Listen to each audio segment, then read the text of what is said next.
Capítulo 1. Reimaginar el hogar desde la permacultura. El primer terreno de transformación. Cuando pensamos en cambiar el mundo, muchas veces miramos hacia afuera, políticas, grandes movimientos, catástrofes climáticas. Pero rara vez dirigimos la mirada hacia adentro, hacia nuestro hogar, ese espacio íntimo que habitamos todos los días. Y si te dijera que es ahí, precisamente ahí, donde comienza la verdadera transformación. Bajo la lente de la permacultura, el hogar no es solo un refugio, sino un ecosistema vivo, un laboratorio de relaciones, energías, flujos y potencial. El hogar como ecosistema. Desde una perspectiva permacultural, el hogar no es un espacio estático. Es un organismo, un lugar donde interactúan múltiples elementos: humanos, mascotas, bacterias, materiales, luz, aire, energía, tiempo. Es un nodo de intercambio constante. Si nos detenemos a observar, veremos que cada acción cotidiana, desde cocinar hasta lavar la ropa o regar una planta, genera impactos, flujos, residuos y oportunidades. La clave está en hacer visible lo invisible. La permacultura nos invita a leer esos patrones, a entender cómo fluye el calor, cómo se mueve la humedad, cuánta agua desperdiciamos sin notarlo, cuánta energía podríamos estar generando o almacenando. ¿Dónde se acumula el desorden? ¿Qué rincones son olvidados? ¿Qué recursos se están subutilizando? Este primer paso es de observación profunda, diseño consciente, del azar a la intención. Una de las premisas centrales de la permacultura es diseñar con intención. Muchos hogares han sido construidos o amueblados al azar, sin una visión clara de interconectividad. Se compran objetos porque se necesitan o porque estaban en oferta. Pero rara vez se diseña el hogar para ser un sistema regenerativo. Aquí es donde comienza la magia, cuando dejamos de acumular cosas y comenzamos a relacionarlas. Por ejemplo, la cocina ya no es solo un espacio funcional, sino un nodo productivo donde se pueden germinar semillas, compostar residuos, preparar fermentos y almacenar energías. Un simple alféizar puede convertirse en una microhuerta de aromáticas si recibe sol. Una pared vacía se transforma en colectora de calor si se pinta de un color adecuado o se le instala una estructura que lo retenga. La pregunta guía es siempre: ¿cómo puedo rediseñar este rincón para que contribuya a múltiples funciones? Zonas de energía, mapas internos. La permacultura divide el terreno en zonas según la frecuencia de uso. Esta idea puede aplicarse al hogar. Zona 0, tu cuerpo, tu conciencia, es el núcleo del cambio. Zona 1, los espacios que visitas varias veces al día: cocina, baño, escritorio. Zona 2, 3, lugares de uso menos frecuente: despensas, balcones, patios, habitaciones secundarias. Zona 4, 5, espacios externos o poco explorados: bodegas, techos, bordes. ¿Y si comenzamos rediseñando la zona 1, el lugar donde ya estamos? Si pasas horas en la cocina, puede ser también un espacio para cultivar vida, reducir desechos o almacenar energía. Si el baño es zona de paso diario, podría convertirse en un lugar de reconexión con el agua, con materiales compostables, con lo natural. Esta zonificación interna nos permite entender dónde poner más esfuerzo y dónde intervenir con poco, pero generar mucho. Uso eficiente de recursos. Lo que ya tienes es suficiente. La cultura del consumo nos ha enseñado que necesitamos comprar para cambiar, pero la permacultura dice lo contrario: ya tienes lo suficiente. Lo que necesitas es mirar con otros ojos. Ese viejo cajón puede convertirse en una estantería para germinados. Esos frascos de vidrio pueden almacenar semillas, aceites, fermentos. Ese rincón polvoriento puede ser un hábitat para plantas, lombrices o incluso arte regenerativo. Cada objeto, cada espacio puede tener múltiples vidas si se observa desde una lógica circular, no lineal. Reconectar con el ritmo natural. Nuestros hogares han sido diseñados para romper el ritmo natural. Luces que ciegan la noche, calefactores que ignoran las estaciones, materiales que no respiran. La permacultura, en cambio, nos invita a alinearnos con los ciclos naturales, ventilar al amanecer y al anochecer, cocinar según la estación y la cosecha, integrar el calor del sol en invierno y el frescor de la sombra en verano, dormir cuando hay oscuridad, estar activos con la luz. Esto no significa renunciar al confort, sino reconstruirlo desde la armonía, no desde el control. El hogar como espacio de sanación. Finalmente, el hogar permacultural no solo busca eficiencia o sostenibilidad, busca curar el agotamiento, la desconexión, la ansiedad. Cuando un hogar se llena de vida con plantas, compost, luz natural, ciclos integrados, propósito y belleza sencilla, se convierte en un lugar donde respirar profundamente, donde el alma también se regenera. No es un lujo, es una necesidad, porque no podemos transformar el mundo si nuestros hogares nos agotan. Necesitamos casas que sean aliadas del bienestar, no fuentes de estrés. Y eso empieza con pequeños gestos: apagar una luz, abrir una ventana, sembrar una semilla en una taza rota, escuchar el sonido del agua. Conclusión. Reimaginar el hogar desde la permacultura no es decorar ni remodelar, es leer profundamente el alma de un espacio y rediseñarlo para que nutra la vida, dentro y fuera de nosotros. Es el primer paso, el más íntimo, el más constante, en una revolución silenciosa que empieza por el lugar donde despertamos cada día. Capítulo TO. El lenguaje de los objetos. Consumo consciente y las decisiones invisibles. En el vaivén de lo cotidiano, rara vez nos detenemos a pensar en todo lo que tocamos, usamos, desechamos o acumulamos. Vivimos rodeados de objetos: ropa, utensilios, envases, muebles, dispositivos. Cada uno de ellos tiene una historia, y sin embargo, actuamos como si hubieran aparecido por arte de magia en nuestras manos. El consumo, en nuestra cultura, se ha convertido en un acto silencioso. Uno que ocurre de forma tan constante que ha dejado de parecer una elección. Pero desde la mirada permacultural, cada elección de consumo es una declaración ética, ecológica y política. ¿Qué consumimos cuando consumimos? Cuando compramos una botella de plástico, no solo estamos comprando un recipiente. Estamos eligiendo petróleo extraído, refinado, moldeado, transportado, etiquetado y finalmente desechado, casi siempre sin reciclaje real. Cuando compramos una prenda de ropa fast fashion, no solo es tela. Es agua, tintes tóxicos, energía fósil, salarios precarios, publicidad manipuladora y una huella invisible que cruza continentes. La permacultura nos pide que miremos con otros ojos, que veamos los objetos como nudos en una red de relaciones. Cada cosa que entra a nuestro hogar arrastra con ella una historia, y cada cosa que sale deja una marca. Queremos que esa marca sea regenerativa o destructiva.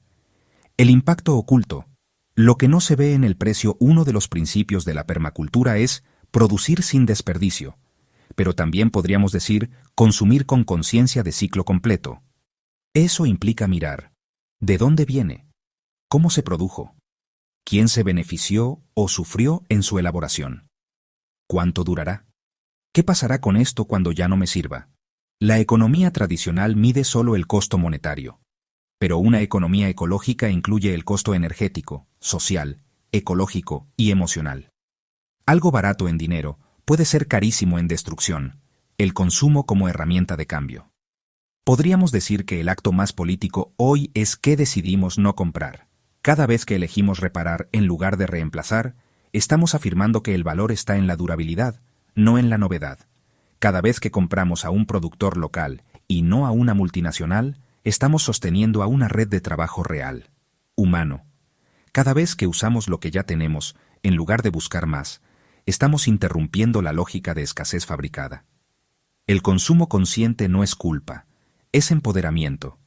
Es aprender a leer etiquetas, a preguntar de dónde vienen las cosas, a diferenciar entre necesidad y deseo inducido. Es reconocer que no todo lo que brilla merece entrar en nuestra vida. Minimalismo permacultural. Reducir no es renunciar.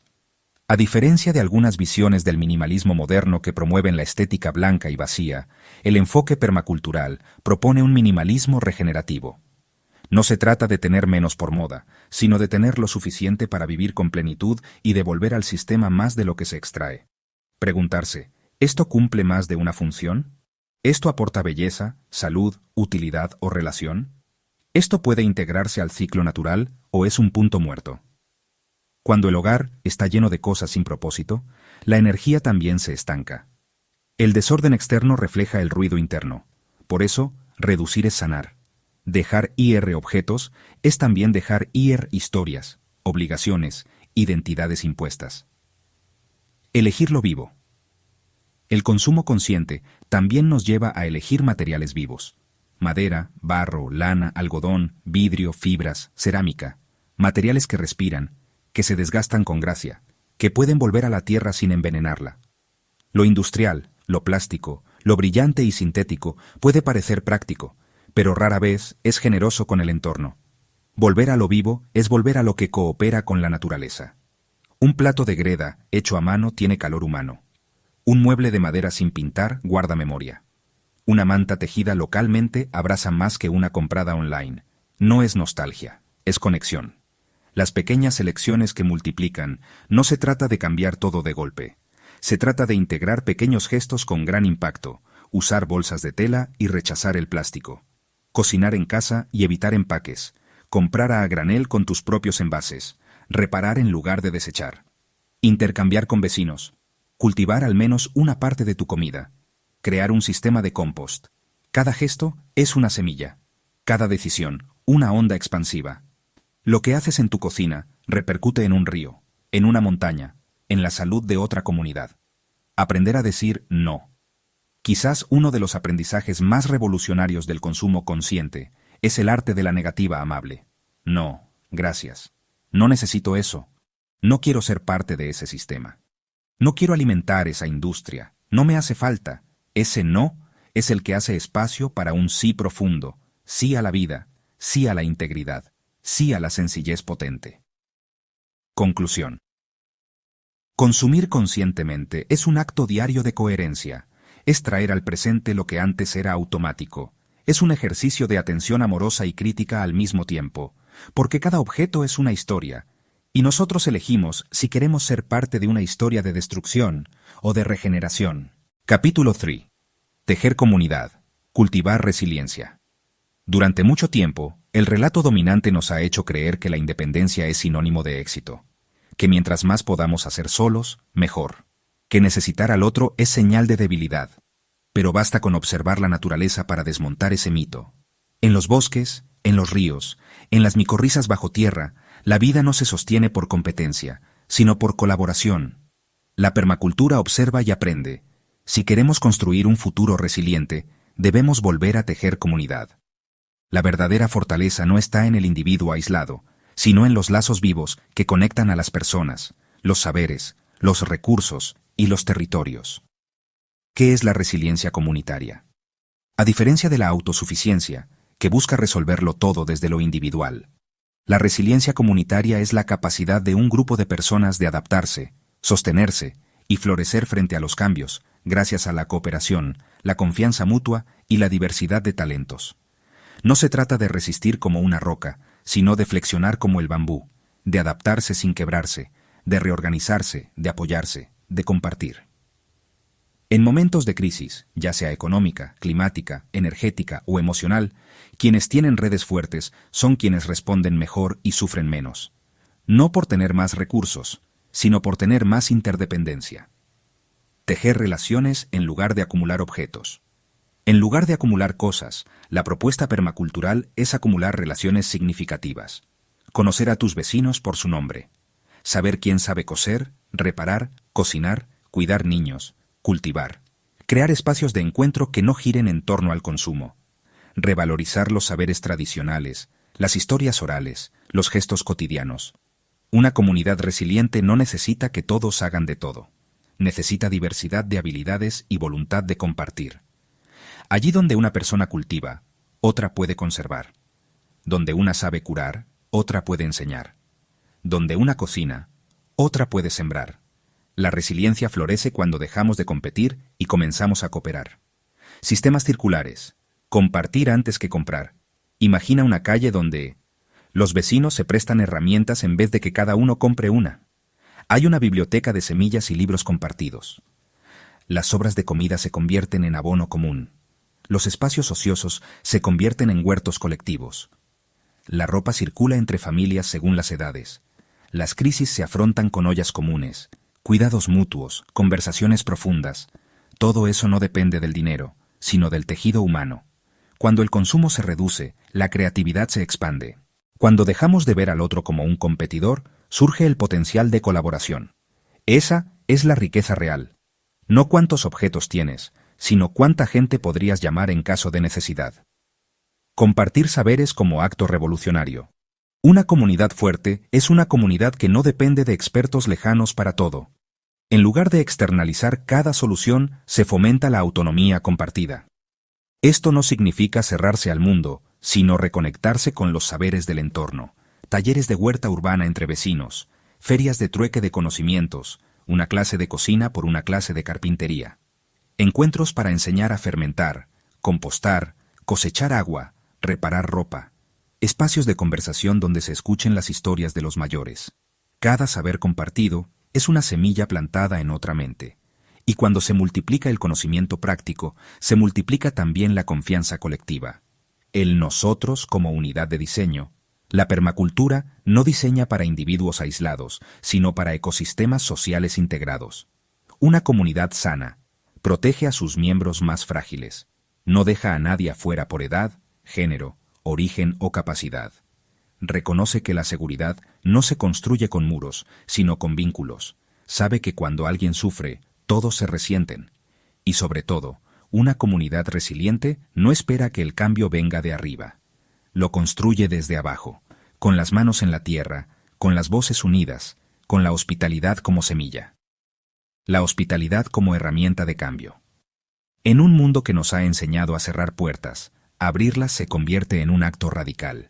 La hospitalidad no se trata solo de ofrecer un plato de comida o un sofá, es una actitud.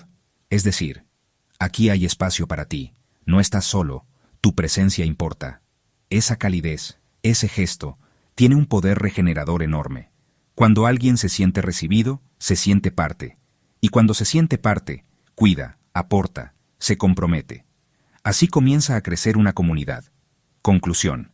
Sembrar comunidad es sembrar futuro. No hay permacultura real sin vínculos humanos fuertes. Podemos diseñar los mejores huertos, casas y sistemas, pero si lo hacemos encerrados, con miedo, sin comunidad, serán frágiles. Porque cuando llegue la tormenta, y siempre llega alguna, será la red humana la que sostenga el sistema. Tejer comunidad es como sembrar árboles. Toma tiempo, cuidado y visión a largo plazo. Pero cuando esas raíces se entrelazan, ningún viento puede arrancarlas. Así, de a poco, cultivamos comunidades vivas, resilientes y profundamente humanas. Capítulo 4. El hogar como ecosistema vivo. Durante siglos, el hogar ha sido visto como un refugio, un resguardo del mundo exterior. Sin embargo, en la modernidad, ese refugio se volvió también una cápsula, hermética, aislada, separada del ciclo natural del cual formamos parte. Casas que repelen el clima en vez de integrarse con él. Paredes que encierran rutinas repetitivas, objetos desbordantes y ritmos desconectados. Pero, ¿y si el hogar no fuera una caja sino un organismo vivo? ¿Y si pudiéramos diseñar nuestro espacio interior como un microecosistema capaz de regenerar, nutrir y conectar? La permacultura nos invita a dar ese paso.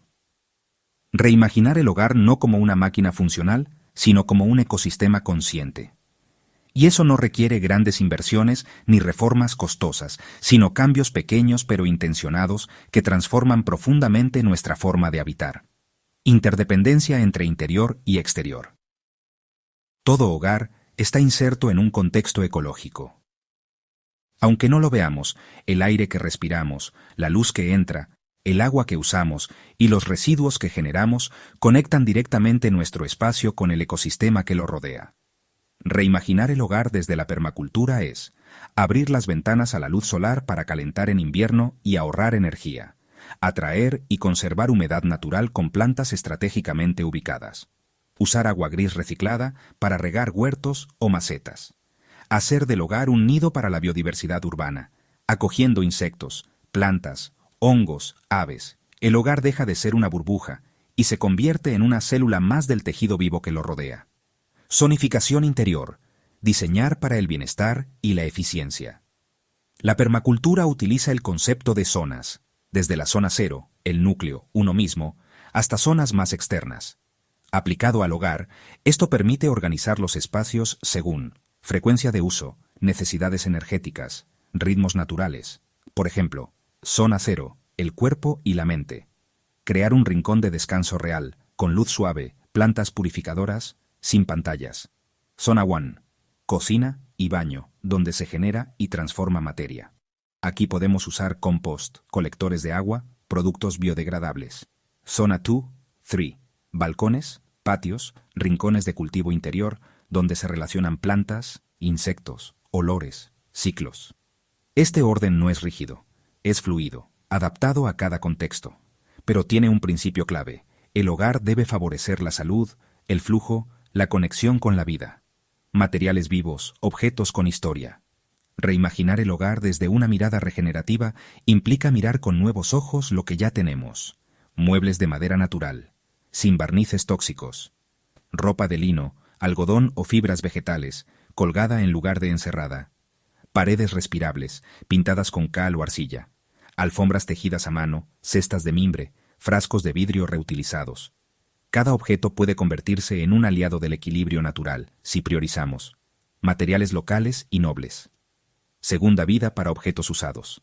Reemplazo progresivo de lo sintético por lo orgánico. El hogar, así, se transforma en un paisaje con textura, memoria, propósito. Flujos naturales, luz, agua, aire, sonido. ¿Dónde entra el sol en tu casa? ¿Dónde corre el aire? ¿Dónde se acumula la humedad? ¿Qué sonidos predominan? Estas preguntas nos devuelven el sentido del diseño ecológico del espacio. Algunos ejemplos. Reorganizar los muebles para aprovechar mejor la luz natural, evitando luces artificiales de día. Ubicar plantas en zonas de corriente para purificar el aire y refrescar. Cosechar agua de lluvia desde techos o canaletas, si el espacio lo permite. Incorporar materiales que amortigüen el ruido y promuevan el silencio. Usar colores y texturas que evoquen naturaleza. Arcillas, verdes, tierras, madera viva. El hogar deja de ser estático. Se convierte en una danza de elementos que fluye con el entorno. El hogar como espacio productivo y medicinal. La permacultura busca que cada elemento cumpla múltiples funciones. El hogar no es solo para descansar o cocinar. Puede ser también un invernadero de hierbas medicinales en la cocina, una farmacia viva con tinturas, fermentos, aceites esenciales caseros. Una escuela natural, donde niños y adultos aprenden a cuidar, observar, transformar. Un laboratorio de autoconocimiento, donde nuestros hábitos se revelan y se afinan.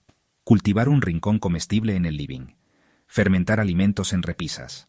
Destinar una mesa para proyectos regenerativos. Cada gesto es un paso hacia la autosanación cotidiana. El ritmo del hogar como espejo del ritmo interior. Una casa agitada suele reflejar una mente agitada. Un espacio lleno de cosas sin sentido refleja decisiones no conscientes. Por eso, rediseñar el hogar es también rediseñar la vida. Algunos principios. Menos es más. Dejar solo lo que tiene función o belleza. Ritualizar. Tener momentos diarios sagrados. Encender una vela. Respirar con una planta. Agradecer antes de comer. Silenciar lo innecesario. Ruidos. Luces frías. Notificaciones digitales. Invitar al descanso verdadero. Lectura. Contemplación. Meditación. Juego. El hogar regenerativo no es perfecto, ni minimalista extremo. Es un lugar que respira contigo, que crece, se adapta y refleja tus valores. Conclusión. Habitar con intención, sembrar desde adentro. El hogar es donde comienza la transformación, no en grandes revoluciones, sino en pequeñas decisiones diarias. ¿Qué productos usamos? ¿Qué objetos conservamos? ¿Cómo nos movemos? ¿Cómo respiramos en él? Esas decisiones, aunque parezcan mínimas, modelan nuestro comportamiento, nuestra energía y nuestro impacto. Un hogar diseñado con amor y conciencia puede ser un refugio que cura, un jardín que nutre, un puente hacia la comunidad, un microcosmos que refleja el mundo que queremos construir afuera. Cada planta, cada rincón con intención, cada objeto con historia, es una semilla de un nuevo mundo. Y ese mundo empieza por casa. Capítulo 5. Redefinir el consumo. De la necesidad a la conciencia. Detrás de cada objeto que poseemos hay una historia, una cadena de decisiones, recursos, manos, impactos. Pero en nuestra cultura del usar y desechar, esa historia ha sido sistemáticamente silenciada. Compramos por impulso, acumulamos sin sentido, desechamos sin ver. Así, el consumo se convirtió en una de las fuerzas más destructivas del planeta. Y también, paradójicamente, en uno de los puntos de mayor poder personal. Porque elegir qué, cuánto y cómo consumimos es elegir qué tipo de mundo apoyamos. Este capítulo trata sobre algo profundo: redefinir el consumo desde la permacultura, no solo para reducir el impacto, sino para regenerar, reconstruir tejido comunitario y reconectar con lo esencial. Consumir no es un acto neutro. Cada decisión de consumo, desde la marca de un alimento hasta el tipo de ropa que vestimos, lleva consigo una carga ecológica y ética. La permacultura nos enseña que todo está conectado. Toda acción tiene consecuencias en la red de la vida. Cuando compramos algo nuevo sin pensar, estamos votando con nuestra billetera.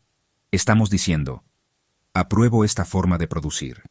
Si fue fabricado con explotación laboral, envenenamiento de suelos o extracción destructiva, ese daño sigue ocurriendo porque hay demanda. Por eso, un principio clave es pasar del consumo automático al consumo consciente, de la pasividad al protagonismo, de consumidor a cuidador. La permacultura propone dejar de vernos como consumidores, que solo toman y agotan, y pasar a ser guardianes, de recursos, de vínculos, de equilibrio. Esto implica conocer el origen de lo que compramos, quién lo hizo, dónde, con qué materiales, pensar en el ciclo completo, cómo llegó a mí, cómo terminará su vida útil, considerar si es reparable, reutilizable o compostable. Preguntarnos: ¿realmente lo necesito? ¿Hay una forma local, más ética o regenerativa de resolver esta necesidad? Este cambio de mentalidad es revolucionario, no porque rechace el consumo, sino porque lo transforma en una herramienta consciente. Consumir menos, elegir mejor. No se trata de vivir con culpa, ni de imponer una estética de escasez. Se trata de vivir con intención. Algunos pasos clave: reducir, menos objetos, más libertad mental, tener lo justo, lo necesario, lo que realmente usamos, reutilizar, dar múltiples vidas a lo que ya existe, reparar, modificar, reconvertir, intercambiar, practicar el trueque, la economía circular, el préstamo entre vecinos, fabricar, volver a crear con nuestras manos, alimentos, ropa, muebles, cosmética, elegir local y ético, apoyar a productores cercanos que respetan el entorno, agradecer, integrar rituales para dar valor a lo que usamos, reconociendo la red que lo sostiene. Preguntas esenciales antes de consumir. Una de las herramientas más transformadoras es desarrollar preguntas guía antes de adquirir cualquier cosa. ¿Realmente lo necesito? ¿Puedo conseguirlo sin comprarlo? ¿Fue producido de forma justa? ¿Genera residuos? ¿Puede volver a la tierra? ¿Apoya a mi comunidad o a un modelo extractivista? Estas preguntas pueden parecer exigentes al principio, pero nos devuelven el poder de decidir con claridad y nos sacan del piloto automático. Textiles, tecnología, alimentos. Foco en lo cotidiano. Hay 3 sectores donde podemos generar gran impacto con pequeñas decisiones. Textiles. Priorizar ropa de segunda mano, orgánica, sin tintes tóxicos. Evitar modas efímeras y marcas que promuevan el descarte rápido. Aprender a coser, reparar, transformar. Hacer círculos de intercambio de ropa. Alimentos. Comprar directo a pequeños productores. Cultivar lo que se pueda en casa. Elegir alimentos locales y de temporada. Evitar empaques innecesarios, plásticos y procesados. Tecnología. Usar dispositivos hasta su vida útil real. Reparar en lugar de reemplazar. Optar por software libre o reparable. Evitar el sobreconsumo digital. Renovar por moda, no por necesidad. Consumir como acto de siembra. En la mirada regenerativa, consumir no tiene por qué ser negativo. De hecho, cada compra puede ser una semilla. Comprar una planta que atrae polinizadores. Adquirir una compostera doméstica. Comprar un libro que inspira un cambio profundo. Apoyar un proyecto comunitario con tu dinero. Cada gesto cuenta. Y más aún cuando lo que compramos construye soluciones, no problemas. De lo personal a lo colectivo. Nuestro poder como individuos se multiplica cuando lo hacemos comunidad. Grupos de consumo responsable, ferias libres autogestionadas, almacenes colaborativos, cooperativas de compra o producción. Estas iniciativas no solo cambian hábitos, sino que reconstruyen relaciones, fomentan la soberanía y siembran resiliencia. Conclusión: habitar el mundo con liviandad y propósito. Consumir conscientemente no es vivir con menos, es vivir con más claridad, más coherencia, más libertad. Es darnos cuenta de que somos parte de una red viva y que cada elección puede fortalecerla o dañarla. Cuando reducimos, reparamos, elegimos con el corazón estamos cultivando un nuevo sistema económico desde abajo, uno que no extrae, sino que regenera. No se trata de consumir por consumir, se trata de consumir para sanar, para compartir, para cuidar. Y esa, quizás, es una de las decisiones más revolucionarias que podemos tomar todos los días. Capítulo 6.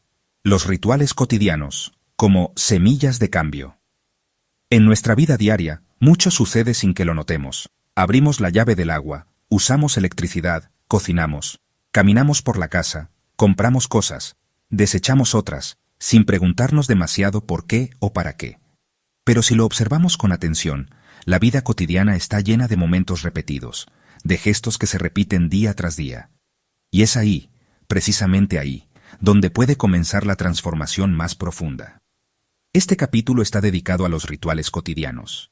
Esos actos pequeños, aparentemente insignificantes, que al repetirse con intención se convierten en prácticas regenerativas, en decisiones conscientes, en cultura viva. En una cultura donde todo debe ser rápido, útil y productivo, los rituales nos invitan a frenar, sentir, observar y honrar lo que hacemos. No es solo cambiar el qué hacemos, sino cómo lo hacemos, de hábito automático a acto consentido. La rutina puede ser una cárcel o una oportunidad. La diferencia no está en las acciones, sino en la presencia con la que las hacemos.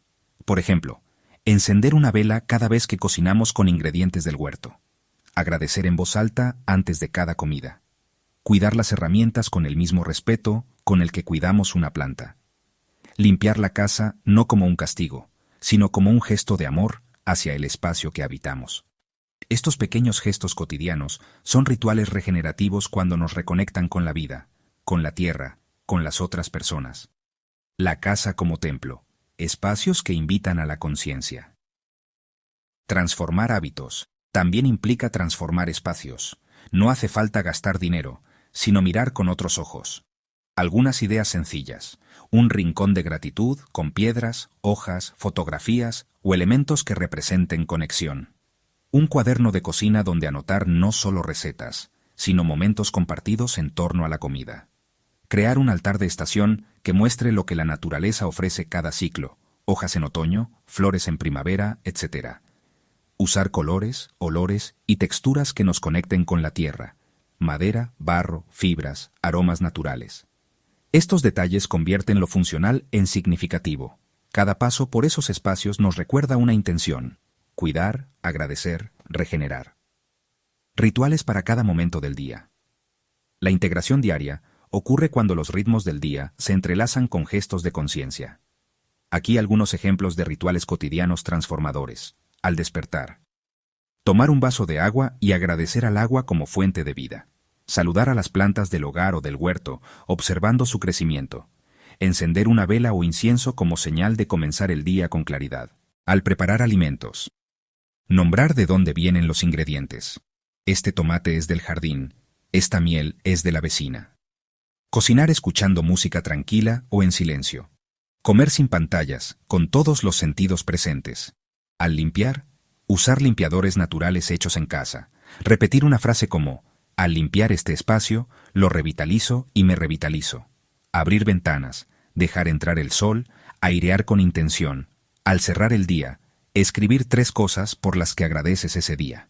Revisar si hubo una decisión consciente de no consumir algo innecesario. Agradecer al hogar por protegernos, al cuerpo por sostenernos. El ritual no es religión, es conexión.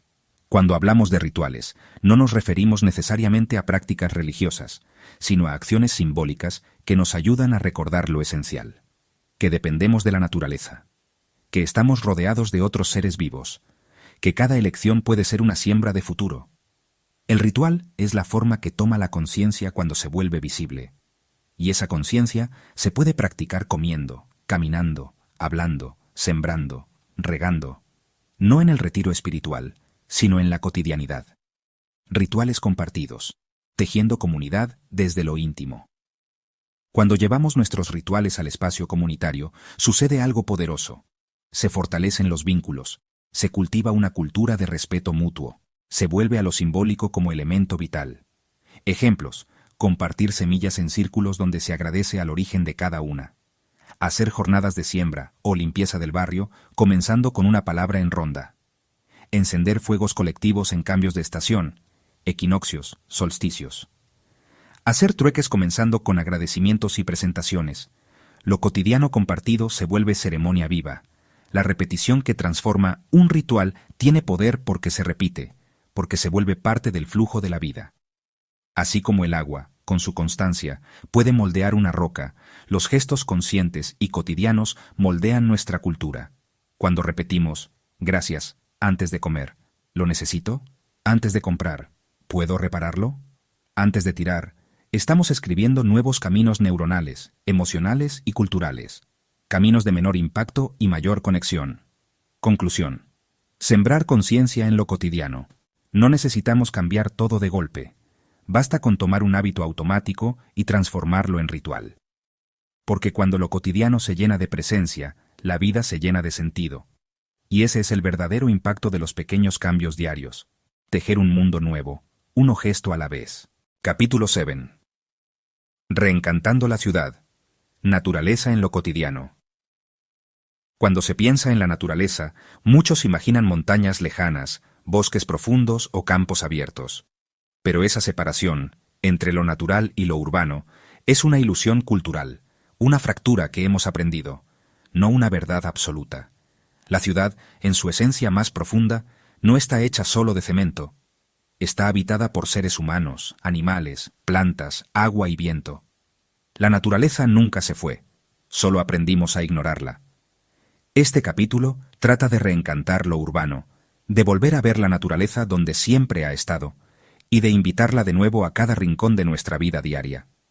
Lo urbano no es lo opuesto a lo natural. Durante siglos, el relato dominante nos ha dicho que lo urbano es artificial y que lo natural está allá lejos, como si fueran opuestos irreconciliables. Pero bajo el pavimento hay tierra. Sobre los techos cae lluvia. En los patios brotan malezas que son medicina. En los rincones olvidados, los insectos siguen sus ciclos. Reencantar la ciudad es abrir los ojos. Es volver a ver los brotes entre las grietas, los pájaros en los cables, el ciclo del sol en la sombra de los edificios. No se trata solo de poner verde, sino de cambiar la percepción. Ver la ciudad como un ecosistema vivo. Microhábitats, traer vida donde parece no haberla. El primer paso para reencantar la ciudad es crear espacios donde otras formas de vida puedan habitar junto a nosotros. No necesitamos hectáreas. Basta con 1 metro cuadrado de tierra, un balcón, una pared, una esquina. Algunas formas de hacerlo. Jardines verticales en muros o ventanas, helechos, aromáticas, trepadoras, macetas profundas con árboles pequeños en patios o veredas, estanques urbanos, pequeños recipientes con agua, plantas acuáticas y refugios para insectos, huertos urbanos, comunitarios o personales, en techos, terrazas, balcones o aceras, refugios para insectos y aves, hoteles de abejas, cajas nido, bebederos, plantas medicinales en pasillos, rejas y márgenes de veredas. Estos microhábitats no son solo estéticos, son espacios de reciprocidad, alimentan a polinizadores, absorben CO2, filtran el aire y nos reconectan emocionalmente con la vida que fluye más allá de lo humano. Ciudadanos como jardineros urbanos. Reencantar lo urbano implica una nueva identidad. No solo somos peatones, trabajadores o consumidores. También somos cuidadoras de vida. Cada acción cuenta. Regar una planta en la vereda, cuidar un árbol comunitario, detenerse a observar una mariposa, hablar con los vecinos sobre qué plantas poner. No arrancar la maleza, sin antes observar qué es y qué función cumple. Esta actitud transforma a la ciudad en un lugar de coexistencia, no de dominación. Nos volvemos jardineros no solo de plantas, sino de relaciones entre especies, entre personas, entre historias. Diseñar lo urbano desde la permacultura. La permacultura nos ofrece principios para regenerar incluso en entornos urbanos densos. Algunos aplicables en lo cotidiano. Usar y valorar los márgenes. Aprovechar rincones, bordes, esquinas olvidadas. Producir sin desperdicio. Compostar restos. Reutilizar aguas grises. Aprovechar techos. Observar y luego interactuar. No imponer lo verde, sino mirar qué ya está vivo. Crear soluciones pequeñas y lentas. Una maceta, una compostera, un encuentro barrial. Integrar más que segregar. Juntar plantas con diferentes funciones, personas con saberes diversos, niños con adultos, vecinos con migrantes. Reencantar no es imponer naturaleza sobre la ciudad, sino retejer relaciones vivas dentro del espacio urbano. El efecto espiritual de convivir con la vida. No es casual que la gente respire más profundo frente a una planta, un árbol o un cielo estrellado. Cuando la naturaleza entra a nuestros espacios urbanos, también entra en nuestros cuerpos y emociones. Mirar cómo crece una planta cada día, escuchar pájaros al despertar, sentir la sombra fresca de un árbol, respirar el aroma de una flor al pasar. Estos microencuentros con la naturaleza no son lujos estéticos, son necesidades vitales. Nos recuerdan que formamos parte de algo más grande, que no estamos solos, que la vida, aunque parezca dura, siempre busca florecer. El reencantamiento como práctica cultural. Reencantar lo urbano no es solo cuestión de diseño físico, también es una cuestión de cultura y lenguaje. Nombrar las plantas por su nombre, contar historias sobre los árboles del barrio, pintar murales con aves, ríos y raíces, hacer rituales barriales en torno a la luna, el agua o las cosechas, cantar con los niños mientras se siembra. Todo eso alimenta el alma de la ciudad. Porque una ciudad viva no es solo una ciudad verde. Es una ciudad con alma, con memoria, con conexión. Conclusión. La magia está en lo que ya está ahí. No necesitamos grandes inversiones, ni planes estatales masivos, ni tecnologías futuristas. Lo que necesitamos está ya ahí. Una grieta, una maceta, una conversación, una mirada distinta. Reencantar la ciudad es un acto de amor cotidiano. Es volver a decirle al espacio que habitamos: te veo, te cuido, y deseo que en ti viva la vida en todas sus formas. Capítulo 8. El poder del detalle. Microdecisiones, macrotransformaciones. Y si lo que transforma el mundo no fueran las grandes revoluciones, sino las pequeñas elecciones diarias. Y si el cambio no empezara en el Congreso ni en la ONU, sino en la forma en que eliges una cuchara, compras el pan o riegas una planta. Este capítulo trata del poder del detalle. De cómo las microdecisiones conscientes, repetidas día a día, pueden generar una macrorevolución silenciosa, tejida no desde lo espectacular, sino desde lo íntimo. La cultura se construye de gestos cotidianos. La cultura no es un monumento. Es lo que hacemos sin pensar. Cómo saludamos, qué comemos, cómo usamos el agua, qué tiramos a la basura, qué valoramos en una conversación. Cada uno de estos gestos parece pequeño, pero todos juntos construyen la forma en que vivimos. La permacultura nos recuerda que no hay acción neutra. Todo lo que hacemos deja una huella, y cada microacción puede ser una semilla o una herida, dependiendo de su intención. Por eso, este capítulo nos invita a observar de cerca lo pequeño y a asumir que lo mínimo también es político, espiritual y transformador.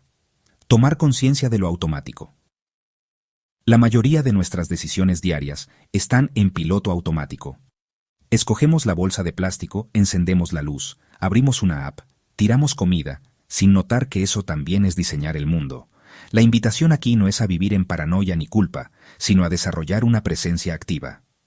¿Qué pasaría si en vez de comprar sin mirar, observáramos? Si en vez de desechar, preguntáramos. Si en vez de automatizar, decidiéramos. Ese momento de conciencia es el portal hacia la transformación. Microdecisiones cotidianas con gran impacto. A continuación, algunas elecciones simples que parecen pequeñas, pero tienen impacto profundo cuando se vuelven hábitos colectivos.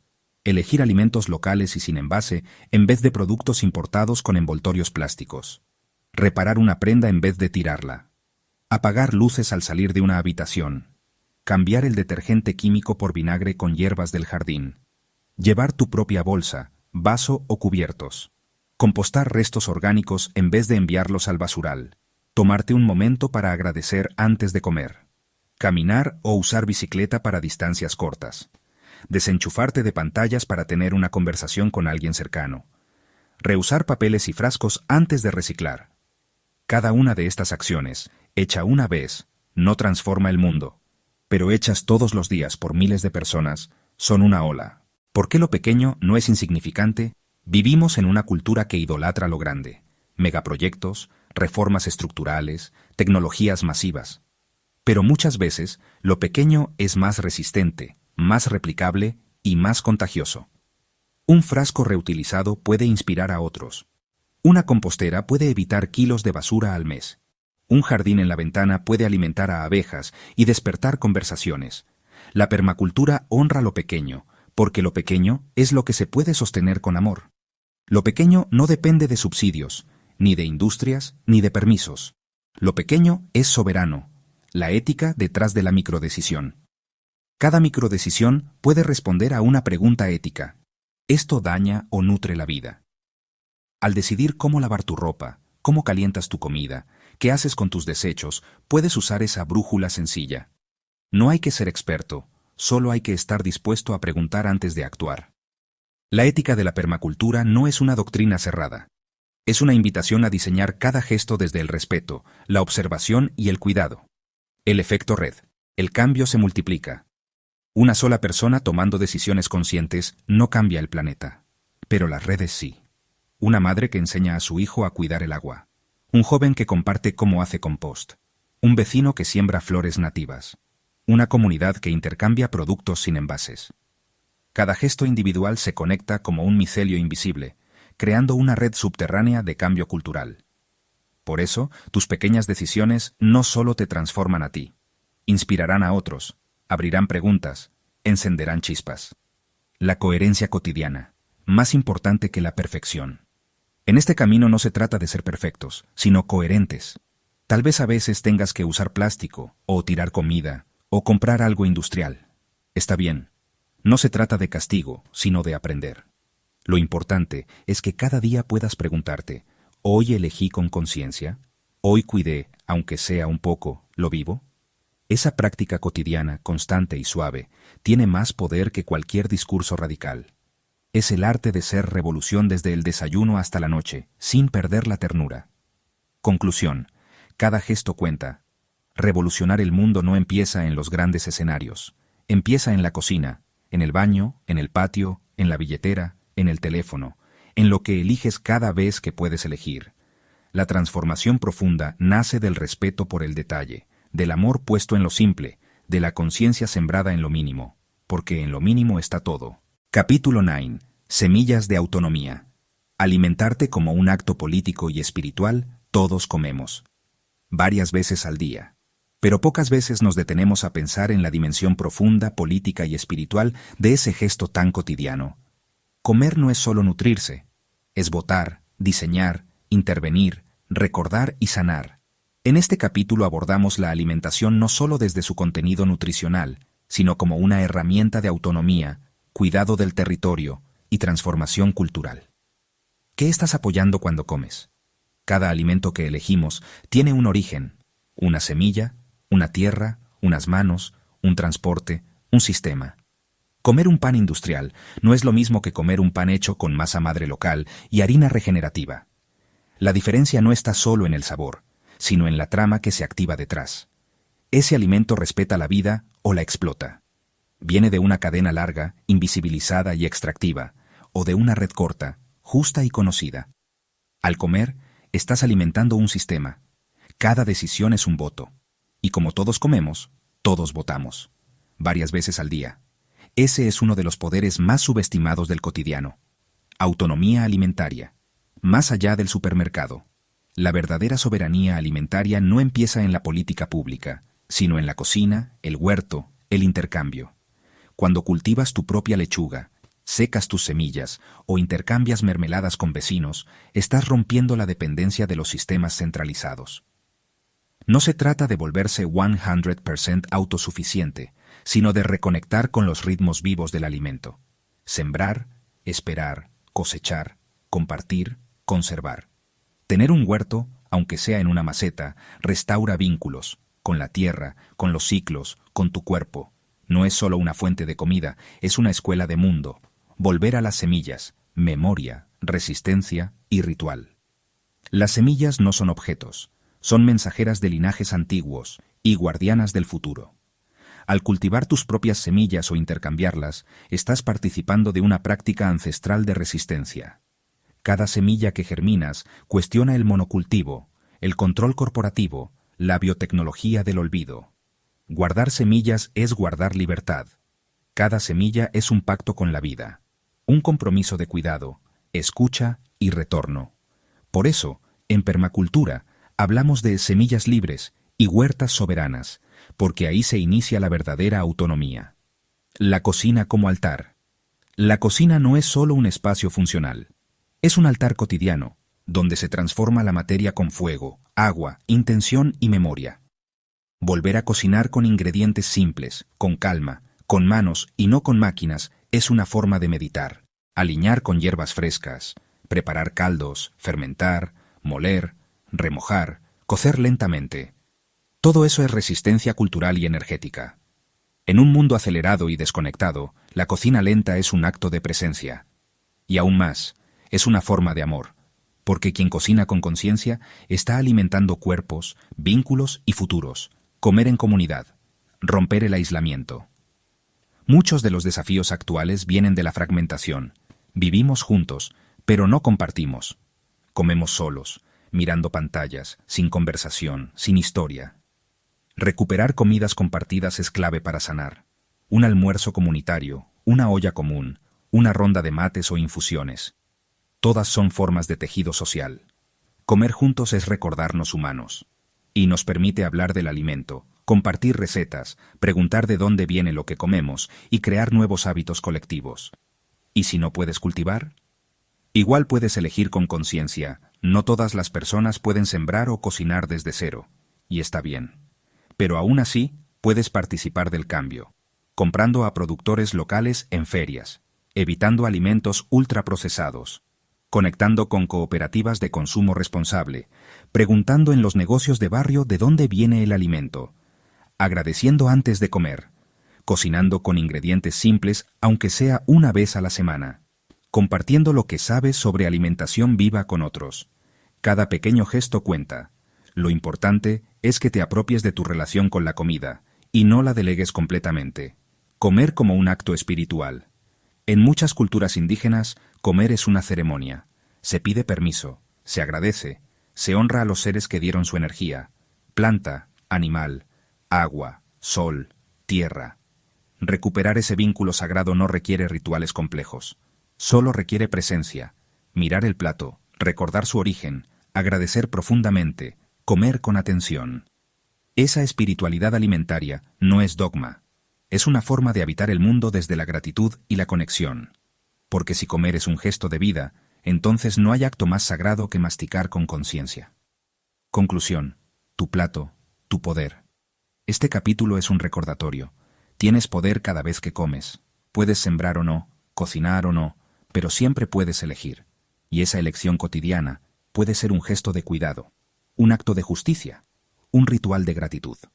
Recuperar la autonomía alimentaria no es solo una estrategia ecológica o económica. Es una vía para recordar quiénes somos, qué cuidamos y a quién servimos con cada decisión. Alimentarte es también alimentar el mundo que quieres ver crecer. Capítulo 10. Tiempo natural. Reconectar con los ritmos que sostienen la vida. En la cultura moderna, el tiempo se ha convertido en una herramienta de presión. Todo debe ser rápido, eficiente, monetizable, despertadores, agendas, alertas, deadlines. Sin embargo, la vida no funciona así.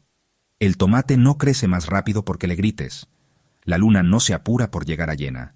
El cuerpo no sana cuando se le exige, sana cuando se le permite. Este capítulo es una invitación a soltar el tiempo impuesto y reconectar con los ritmos naturales, cíclicos, orgánicos, los únicos verdaderamente sostenibles.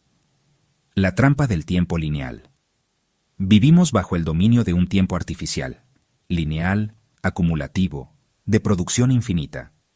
Desde la revolución industrial, se impuso una idea de tiempo como flecha que va del punto A al punto B, sin detenerse. Esto generó una profunda desconexión con los tiempos vivos de los ecosistemas. En la naturaleza, todo ocurre en ciclos: la respiración, las estaciones, el día y la noche, el crecimiento, el duelo, el descanso. Cuando tratamos de vivir como si fuéramos máquinas, nos rompemos. Fatiga, ansiedad, frustración, son síntomas de haber olvidado los ritmos del cuerpo y del planeta. El cuerpo como reloj biológico.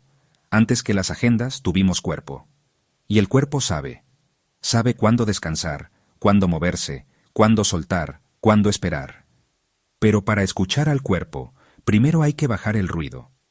Dormir con la luna, despertar con el sol. Comer cuando hay hambre real. Descansar cuando el cuerpo duele. Esto no es flojera, Es sabiduría biológica. El cuerpo humano está diseñado para sincronizarse con la naturaleza. Lo que llamamos ritmo circadiano es en realidad una conversación silenciosa con la Tierra, permacultura temporal, diseñar con los ritmos.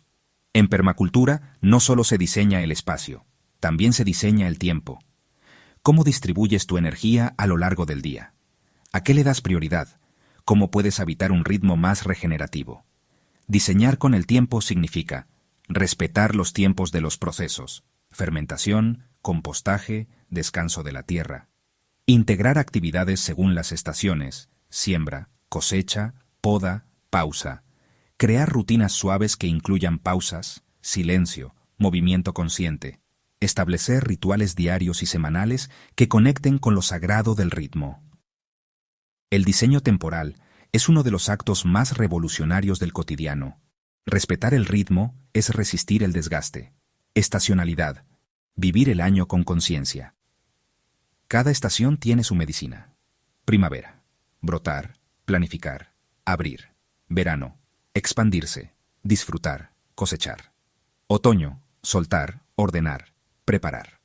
Invierno. Recoger, reflexionar, descansar. Vivir con conciencia estacional nos permite alinear nuestros proyectos, emociones y energía con los ciclos de la vida. En lugar de luchar contra el clima, aprendemos a fluir con él. En lugar de exigir productividad en todo momento, honramos el descanso como parte del camino. Ritualizar el tiempo, volver a lo sagrado. No todo tiempo es igual. Hay tiempos sagrados, el desayuno compartido, la lectura en silencio, el baño al atardecer, la siembra, el primer bocado de una cosecha propia. Cuando ritualizamos el tiempo, aunque sea con gestos simples, estamos dándole profundidad a lo cotidiano.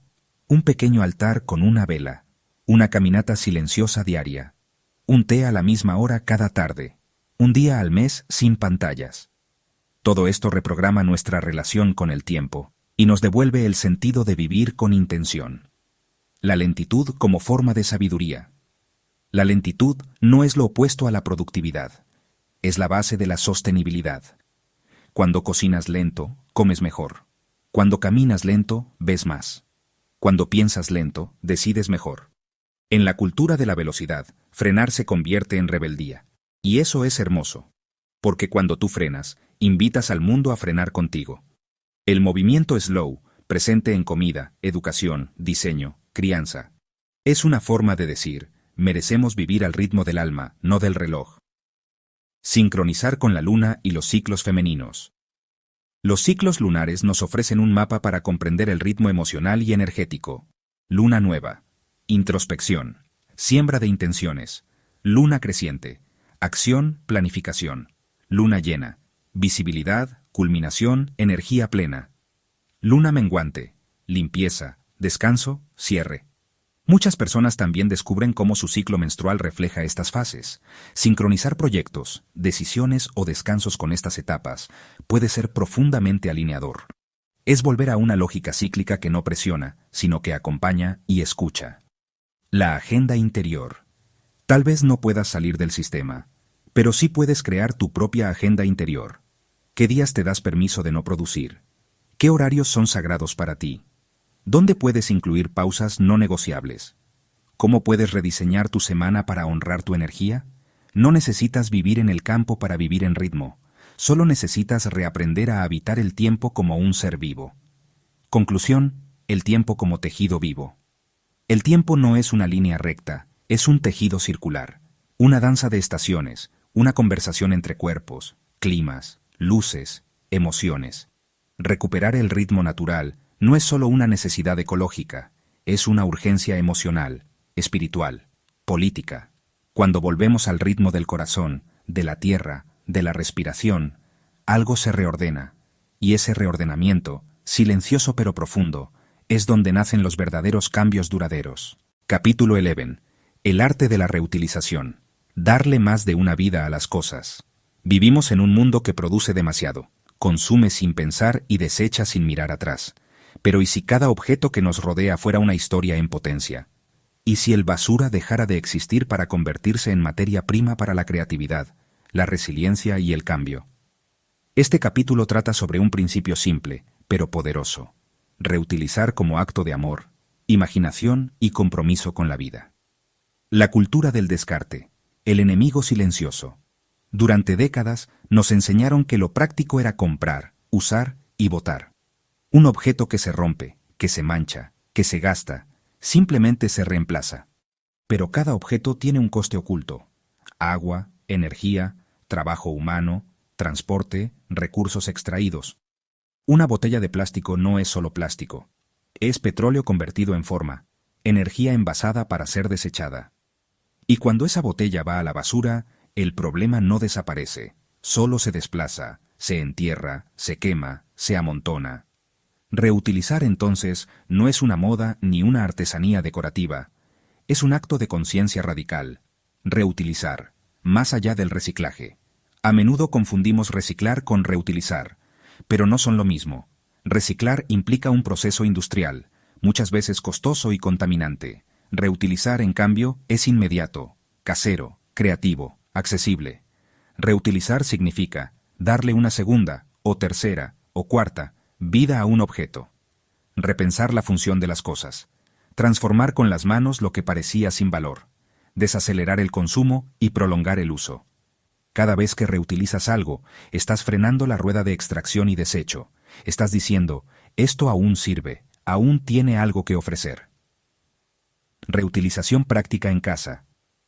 En un hogar consciente, todo puede tener más de una vida. Algunas prácticas simples. Frascos de vidrio como contenedores para semillas, especias, fermentos, botones, velas. Camisetas viejas convertidas en paños de limpieza o bolsas de tela. Cartones de huevo usados para almácigos o separadores. Ropa en desuso transformada en parches, cojines o cobertores. Muebles rotos convertidos en estanterías, maceteros o bancos. Botellas plásticas reconvertidas en regaderas, macetas colgantes, luminarias. Cajas de cartón como organizadores o materiales para juegos infantiles. No se trata solo de no botar, sino de mirar con otros ojos, imaginar lo que aún puede ser. Creatividad como herramienta de transformación. La reutilización despierta la creatividad dormida. Cuando algo ya no sirve, comienza la magia. ¿Cómo transformarlo? ¿Cómo repararlo? ¿Cómo resignificarlo? Así, el acto de reutilizar se vuelve arte popular, diseño comunitario, pedagogía vivencial. Talleres de reutilización reúnen generaciones. Abuelas que enseñan a zurcir, niños que inventan juguetes con basura, artistas que crean murales con chatarra. Se crean espacios donde la imaginación es herramienta y el residuo se convierte en materia sagrada. Reutilizar en comunidad. Redes de intercambio y reparación. Muchos barrios están recuperando prácticas antiguas. Bancos de objetos donde se prestan herramientas, electrodomésticos o carpas. Ferias de trueque donde lo que ya no usas es tesoro para otro. Talleres de reparación donde se arreglan bicicletas, ropa, muebles, entremates y risas. Grupos de liberar objetos, dejando cosas útiles en la calle con cartelitos. Llévame, aún sirvo. Estas iniciativas fortalecen los lazos comunitarios y devuelven dignidad al objeto. Reutilizar juntos es también construir tejido social. El valor simbólico de reutilizar. Reutilizar también tiene una dimensión espiritual. Nos enseña a ver valor donde otros ven desecho, a honrar la vida útil de las cosas, a cultivar una mirada paciente y respetuosa. Es fácil amar lo nuevo. Lo difícil, y profundamente transformador, es amar lo roto, lo imperfecto, lo que ha vivido. Así como en nosotros, la herida también puede ser belleza. El desgaste, memoria. La reparación, acto de sanación. El impacto global de pequeños gestos. Es suficiente reutilizar una bolsa, un frasco, una caja. No cambia el mundo de inmediato. Pero cambia algo más importante, cambia tu conciencia. Y una conciencia despierta es contagiosa, inspira, se multiplica. Cada objeto salvado del basurero es una declaración. Otra forma de habitar este mundo es posible. Una cocina llena de frascos reutilizados habla más fuerte que 1000 discursos sobre sustentabilidad. Conclusión. Cuando el objeto se convierte en maestro. Cuando aprendemos a reutilizar, también aprendemos a ver distinto. Miramos más allá del uso inmediato. Honramos los ciclos. Practicamos la humildad. Porque reutilizar no es solo un hábito ecológico, es una actitud existencial. Es volver a preguntarnos, ¿cuánto necesito realmente? ¿Qué puedo cuidar en vez de reemplazar? ¿Dónde está la belleza oculta en lo usado? Y en ese ejercicio de ver con otros ojos, también empezamos a vernos a nosotros mismos con más compasión, más paciencia, más amor. Capítulo 12. Reparar como acto revolucionario. Restaurar el vínculo con las cosas. Vivimos en una época que idolatra la inmediatez, la novedad y el reemplazo. Pero hay un gesto silencioso, casi olvidado, que encierra una fuerza transformadora: reparar. Reparar no es solo una forma de arreglar lo roto. Es un acto de resistencia ante la cultura del descarte, una manera de honrar lo que ya ha vivido, de devolver dignidad y prolongar el ciclo de vida de los objetos. Este capítulo explora el arte de reparar como una herramienta ecológica, emocional y social. La era de lo desechable, cuando lo roto se vuelve invisible. Hace apenas unas generaciones, era común remendar una camisa, soldar una olla, reparar un juguete o un zapato. Hoy, esos actos se ven como anticuados, innecesarios, incluso ridículos. Pero detrás del reemplazo inmediato hay algo más grave: la pérdida del vínculo con las cosas. Ya no nos importa cómo están hechas, quién las fabricó, cuánto durarán. Solo las usamos y las desechamos. Este modelo nos despoja de algo profundo: el sentido de cuidado, la memoria que habita en los objetos, el respeto por el trabajo humano y por los recursos de la tierra. Reparar entonces no es solo una decisión funcional, es una declaración ética. Reparar como forma de estar en el mundo. Cuando reparas algo, te detienes, observas, tomas conciencia de su fragilidad, te haces responsable de su existencia, reconoces que lo imperfecto aún tiene valor, y ese gesto se expande más allá del objeto. Reparar también es una metáfora para la vida: relaciones que se rompen y se restauran, vínculos que se desgastan pero no se desechan, historias que merecen continuidad. El arte del remiendo visible. Belleza en la imperfección. El movimiento japonés del kintsugi, reparar la cerámica rota con oro, nos enseña que las cicatrices no se ocultan, se celebran. Cada fractura es historia, transformación, memoria. Del mismo modo, el visible mending en la costura, remiendos que se ven y embellecen la prenda, está recuperando valor. Parches de colores, costuras bordadas, diseños artísticos en roturas. Reparar se convierte en acto creativo, estético, simbólico. Lo reparado no es menos valioso, es más auténtico. Reparar en casa, herramientas, saberes y tiempo. Tener un espacio en casa para reparar es recuperar autonomía. No necesitas un gran taller, un costurero con agujas, hilos y parches, una caja con herramientas básicas, destornilladores, pegamento, alicates, un banco de trabajo improvisado en una esquina, tutoriales accesibles o saberes compartidos por generaciones. Reparar no es solo para quienes saben de herramientas. Es un arte cotidiano que se aprende con tiempo y cuidado. Y al reparar, también te reparas tú. Cultivas paciencia, atención, creatividad. Reparación comunitaria. Tejer redes de cuidado. Existen espacios donde la reparación se convierte en encuentro. Talleres de reparación vecinal, ropa, electrodomésticos, bicicletas. Repair cafés. Eventos donde voluntarios ayudan a reparar cosas mientras se conversa y se toma té. Bibliotecas de herramientas. Para compartir los instrumentos necesarios. Redes de trueque de saberes. Yo te enseño a surcir si tú me enseñas a soldar. En estos espacios se fortalece el lazo comunitario, se comparte experiencia, se devuelve valor a lo que parecía perdido. Reparar juntos es también reparar el tejido social. La reparación como acto político y ecológico. Cada objeto que reparamos es uno menos que termina en un vertedero. Es un acto directo contra el extractivismo, el consumo masivo, la obsolescencia programada. Es decirle al sistema: no necesito comprar para ser funcional, ni desechar para sentirme moderno. Reparar, además, nos sitúa fuera de la lógica del todo nuevo, todo ya.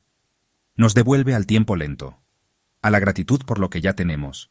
Reparar desde adentro, una filosofía de vida. Reparar objetos nos lleva a reflexionar. ¿Qué partes de mí también necesitan repararse con paciencia? ¿Qué relaciones rotas merecen tiempo y cuidado para sanarse? ¿Cómo puedo dejar de desechar lo que simplemente necesita atención? Reparar es mirar con otros ojos, más amorosos, más respetuosos, más pacientes. Conclusión: lo que se repara vive más tiempo, y con más alma. En un mundo que todo lo reemplaza, reparar es una práctica de amor radical. Es decirle al objeto: te cuido, te valoro, aún sirves. Es decirle a la vida, no necesito más, necesito mirar distinto. Y si cultivamos este hábito, empezamos a transformar todo lo demás. Porque la cultura de la reparación no se queda en las cosas, se extiende al cuerpo, al alma, al planeta. Capítulo 13. Espacios comunes, propósito compartido, diseñando lugares para conectar. Cuando pensamos en sostenibilidad, solemos imaginar paneles solares, huertas o compostaje. Pero hay una infraestructura invisible y vital para un mundo más resiliente. Los espacios comunes, esos lugares donde las personas se encuentran, colaboran, comparten, se cuidan. Este capítulo profundiza en cómo diseñar, rescatar o reinventar espacios comunes puede ser uno de los actos más potentes en la construcción de comunidades sostenibles. De lo privado a lo común, una transición urgente. En el mundo urbano moderno, el modelo dominante ha sido privatizar el espacio. Casas cerradas, patios con rejas, muros altos, plazas vacías, vecinos desconocidos. Pero este aislamiento tiene un precio: soledad, desconfianza, fragmentación social. Y sin comunidad no hay resiliencia. La transición que propone la permacultura social es clara: volver a lo común, a lo compartido, a lo colaborativo. Porque lo común no es lo que nadie cuida, es lo que todos cuidamos juntos. ¿Qué hace que un espacio sea verdaderamente común? No basta con que un lugar sea de todos. Un verdadero espacio común tiene acceso libre y seguro, cuidado colectivo, quien lo usa, lo cuida. Propósito compartido, no solo estar, sino convivir. Flexibilidad de usos, desde un picnic hasta un taller de reparación. Identidad comunitaria, refleja a quienes lo habitan.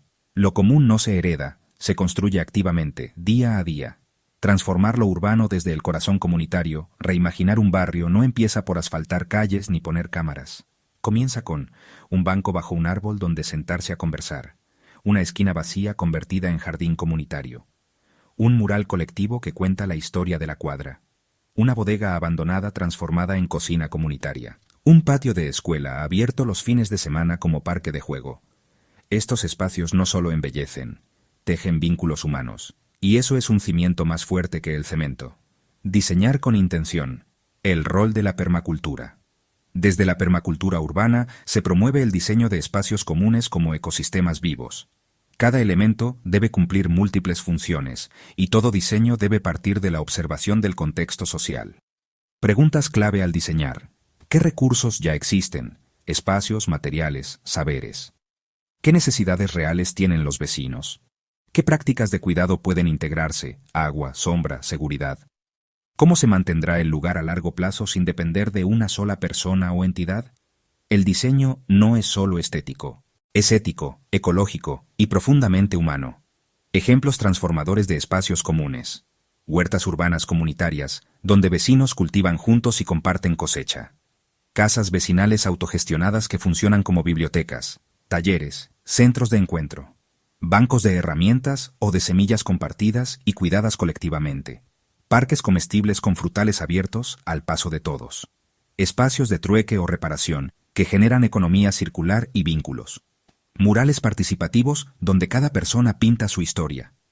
Estos espacios no solo son útiles, son símbolos de cuidado y pertenencia, el poder de estar juntos. Comunidad como infraestructura invisible. Un espacio común no es importante solo por lo que se hace en él, sino por lo que hace posible. Personas que antes no se hablaban, ahora colaboran. Jóvenes que encuentran propósito al liderar proyectos. Mayores que comparten sus saberes. Vecinos que se organizan para defender el agua, el suelo, el territorio. Familias que se sienten parte de algo más grande que su reja. La infraestructura emocional que generan estos espacios es clave para enfrentar crisis ecológicas, sociales y afectivas, mantenerlo común. Prácticas de cuidado colectivo. Cuidar un espacio común es también cuidar la relación entre quienes lo usan. Algunas estrategias sencillas. Crear calendarios rotativos de cuidado. Organizar rondas abiertas de evaluación y mejora del espacio. Fomentar acciones festivas. Limpiezas colectivas, meriendas, celebraciones. Registrar su historia y transformación en fotos, mapas o bitácoras. Invitar a personas nuevas a integrarse sin jerarquías. Lo común solo vive si se nutre de participación y sentido. Lo común como acto político. Recuperar el derecho a estar juntos. En un mundo donde todo se compra, se vende o se cierra, defender el espacio común es una acción política de recuperación del tejido social. Diseñar espacios donde podamos estar sin consumir, crear sin pagar, encontrarnos sin miedo, es revolucionario. Porque solo las comunidades vivas pueden resistir, adaptarse y regenerarse. Conclusión.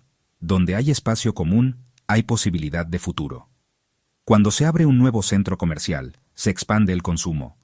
Cuando se abre un espacio común, se expande la esperanza.